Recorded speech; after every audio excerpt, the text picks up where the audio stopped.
Pertanyaan selanjutnya, Shalom Pak Pendeta, saya mau tanya, tolong dijelaskan maksud firman Tuhan dalam Yeskiel 11 ayat 19. Yeskiel 11 ayat 19. Aku akan memberikan mereka hati yang lain dan roh yang baru di dalam batin mereka. Juga aku akan menjauhkan dari tubuh mereka hati yang keras dan memberikan mereka hati yang taat. Nah, konteks ayat ini sejak dari ayat 14-nya, ini adalah janji tentang pemulihan Israel. Saudara tahu, Israel adalah bangsa yang tegar tengkuk, bangsa yang hidup dalam satu lingkaran setan. Yang sangat menonjol adalah ketika di dalam zaman hakim-hakim, mereka selalu terlibat di dalam penyembahan berhala. Satu siklus mereka adalah bahwa mereka menyembah berhala, lalu Tuhan menghukum mereka menggunakan bangsa lain, lalu mereka berseru kepada Tuhan, Tuhan membangkitkan seorang hakim, membebaskan mereka, dan pada zaman hakim itu hidup, mereka juga hidup takut akan Tuhan. Begitu hakim itu mati, mereka masuk penyembahan berhala lagi, lalu Tuhan menghukum mereka menggunakan bangsa lain lagi, lalu mereka berseru kepada Tuhan lagi, lalu Tuhan bangkitkan hakim baru lagi. Selama hakim itu hidup, mereka hidup takut akan Tuhan. Setelah hakimnya mati, kembali lagi penyembahan berhala. Itu terus, siklus itu berputar terus sampai sekian kali. Jadi itulah bangsa Israel, mereka hidup dalam tegar tengkuk, dan mereka adalah satu bangsa yang sangat rawan terhadap penyembahan berhala. Mereka begitu gampang terpengaruh dengan penyembahan berhala. Itulah sebabnya kenapa Tuhan melarang mereka supaya jangan kawin dengan bangsa-bangsa lain. Kenapa? Karena biasanya kalau mereka kawin dengan bangsa lain, bukan mereka yang mempengaruhi bangsa-bangsa lain untuk menyembah Yahweh, tapi merekalah yang dipengaruhi sehingga mereka lalu jatuh kepada penyembahan berhala. Sehingga dari situ kita bisa lihat bahwa dosa mereka itu bertambah-tambah, sehingga pada akhirnya Tuhan menghukum mereka dengan sangat berat, di mana Tuhan menghancurkan kerajaan mereka. Pada waktu Salomo mati, kerajaan Israel Raya lalu pecah menjadi dua, menjadi Israel dan Yehuda. Lalu akhirnya dua kerajaan ini juga terus tidak hidup dalam dosa, lalu mereka dihancurkan oleh bangsa Asyur dan juga bangsa Babel. Dan terutama bangsa Yehuda, mereka dihancurkan oleh Babel, dan lalu akhirnya mereka dibawa, bait Allah dihancurkan, bait Allah Salomo itu dihancurkan rata dengan tanah, seluruh perkakas bait suci dibawa ke Babel, lalu mereka sendiri itu dibawa ke pembuangan di Babel.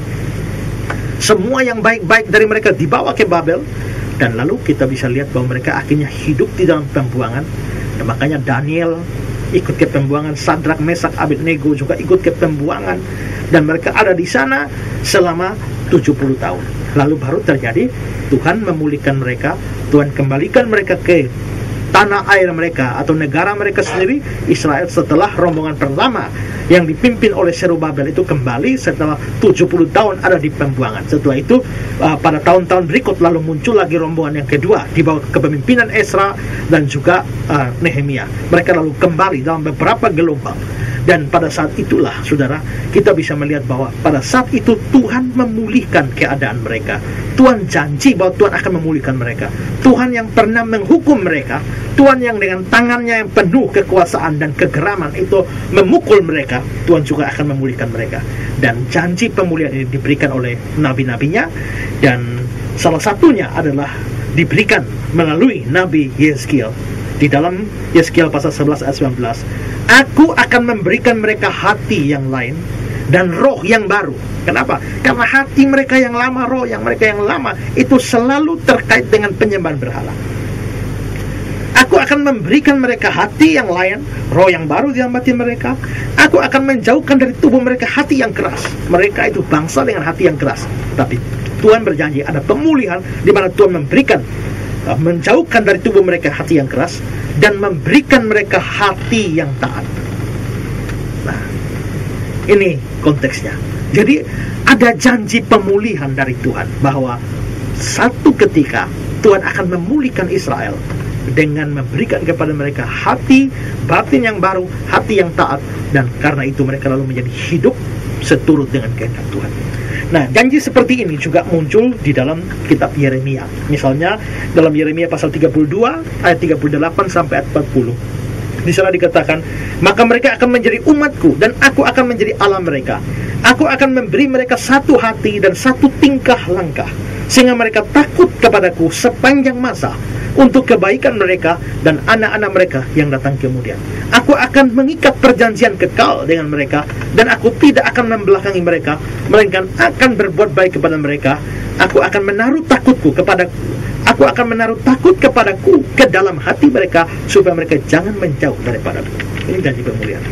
Juga di dalam Yeskiel pasal 36 ayat 25 sampai 27 dikatakan, aku akan mencurahkan kepadamu air jernih yang akan mentahirkan kamu dari segala kenajisanmu, dari semua berhala-berhalamu. Aku akan mentahirkan kamu. Kamu akan kuberikan hati yang baru dan roh yang baru di dalam batinmu, dan aku akan menjauhkan dari tubuhmu hati yang keras yang kuberikan kepadamu hati yang taat. Rohku akan kuberikan diam di dalam batinmu, dan aku akan membuat kamu hidup menurut segala ketetapanku, dan tetap berpegang kepada peraturan-peraturanku dan melakukannya. Nah, ini janji-janji pemulihan. Nah, ayat-ayat ini jelas mengatakan bahwa kalau seseorang bisa taat, bisa setia, bisa takut akan Tuhan, bisa berbuat baik, bisa setia kepada Tuhan, itu semua karena pekerjaan Tuhan yang memberikan hati yang baru, yang mengerjakan pembaharuan, yang membuat mereka bisa menjadi taat.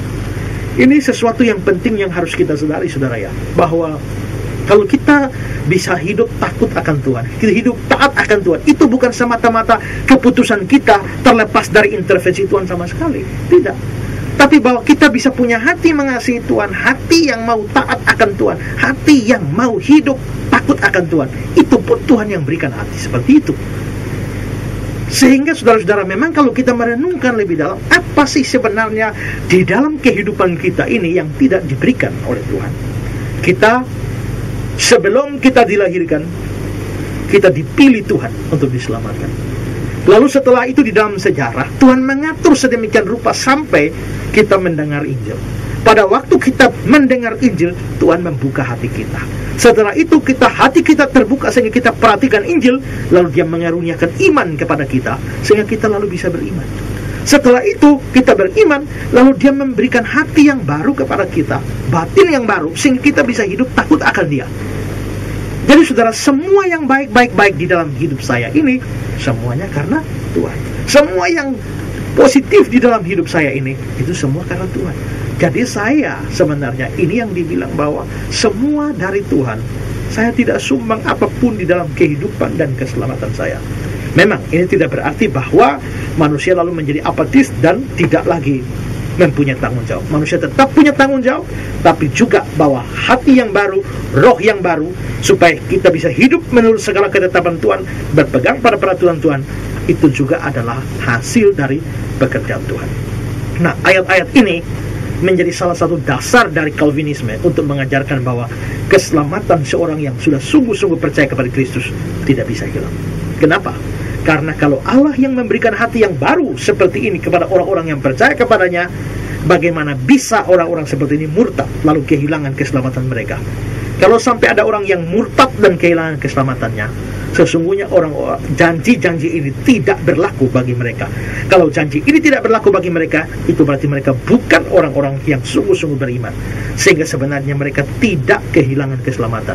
Mereka belum pernah sungguh-sungguh beriman, mereka tidak pernah selamat, dan karena itu mereka bukan kehilangan keselamatan.